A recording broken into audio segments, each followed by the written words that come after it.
नमस्कार, मी डॉक्टर श्रीहरी गोकर्णकर आणि आज आपण जाणून घेणार आहोत सुर आणि असुर या शब्दांचा अंतरंग. तर सुर आणि असुर म्हणजे देव आणि दानव हे आपण अगदी शाळेत असल्यापासून शिकत आलेलो आहोत.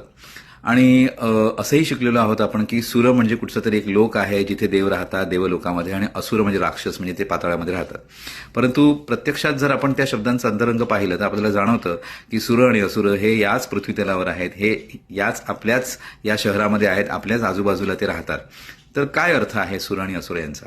तर सुर म्हणजे सुखाने जे रममाण होतात ते सुर, म्हणजे वेगवेगळ्या प्रकारचे जे उत्सव साजरे करतात, आपल्या आनंदात इतरांना सहभागी करून घेतात, दुसऱ्यांच्या उत्सवात ते स्वतः सहभागी होतात आणि सुखाची देवाणघेवाण करतात, ते असतात सुर. अत्यंत शांतिप्रिय, अत्यंत प्रेमाने जीवन व्यतीत करत असतात.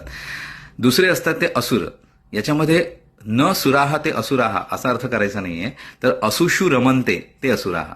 म्हणजेच असु म्हणजे प्राण आणि रममाण होणे म्हणजे दुसऱ्यांचे प्राण घेण्यात जे रममाण होतात, जे ज्यांना आनंद मिळतो, पशु असो, पक्षी असो किंवा मनुष्य असो, यांना मारल्यानंतर, त्यांचा खून केल्यानंतर जेव्हा सेलिब्रेशन साजरं केलं जातं, जेव्हा आनंद व्यक्त केला जातो आणि अशा प्रकारचे रील्स सुद्धा क्रिएट केले जातात, ते आहेत आपल्या या कलियुगातील असुर.